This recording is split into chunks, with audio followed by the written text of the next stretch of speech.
సరే పడుకున్నాను.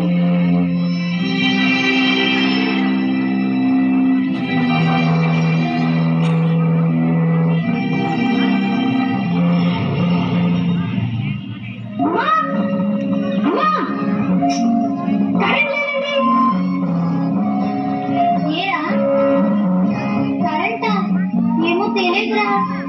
ఎప్పుడు వస్తుంది? నాకు తెలియదు నాన్న.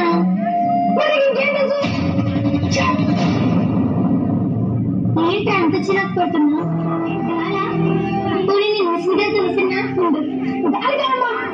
ఫోన్ ఛార్జింగ్ అయిపో వచ్చింది. కరెక్ట్ టైంలో కరెంట్ కూడా లేదు. ఓ అరగంటలో వచ్చేస్తుంది లేరా. సరే ఆ బైక్ లేదు, నేను అలా వెళ్ళి పవర్ బ్యాంక్ తెచ్చుకుంటా. బండి లేదురా. ఏమైంది? మీ నాన్న పొలానికి వేసుకెళ్ళాడు. పొలానికి బండి ఒకటా? పోనీ నేను వెళ్ళి మీ నాన్నతో చెప్పి బండి పంపనా? ఏమొద్దులే, నా చోట నేను చేస్తా.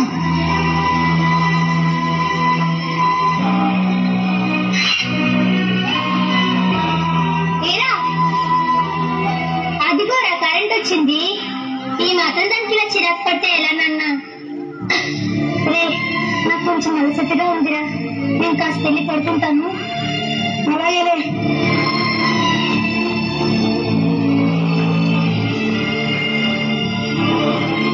అమ్మయ్యా ఇప్పుడు అమ్మ పడుతుంది. 2-3 hours నో డిస్టర్బెన్స్. అసలే హైదరాబాద్ తెలుసు 10,000 గట్టి కట్టా.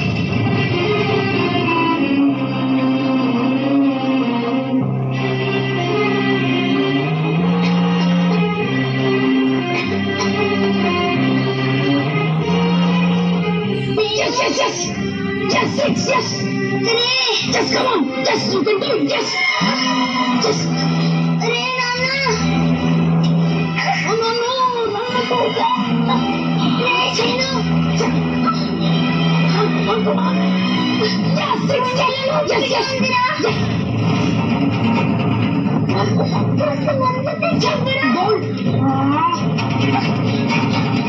వస్తున్నాడండి.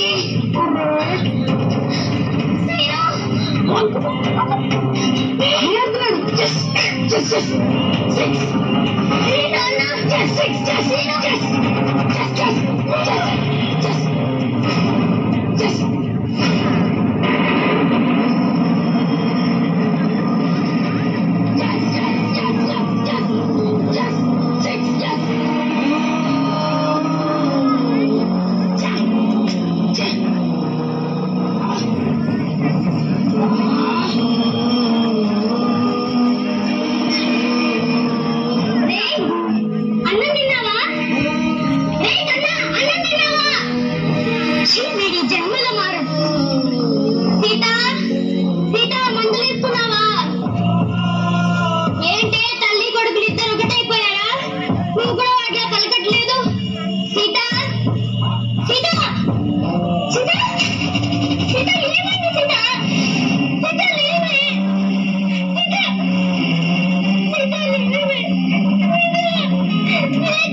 చూసుకోమనే కదరా చెప్పలేను.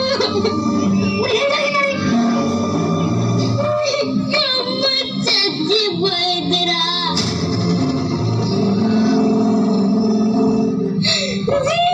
చచ్చిపోయింది.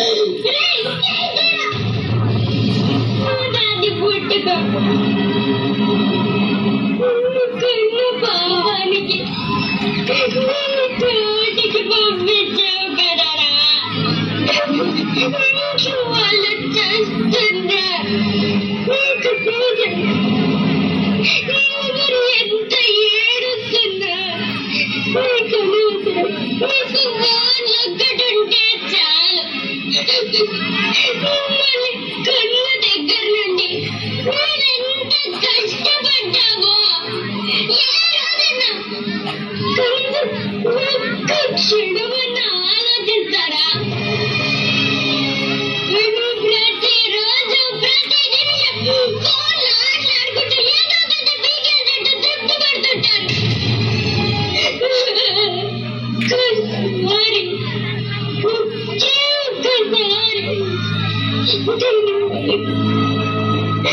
చూస్తుంటే ఇది బ్రతికేది కదరా.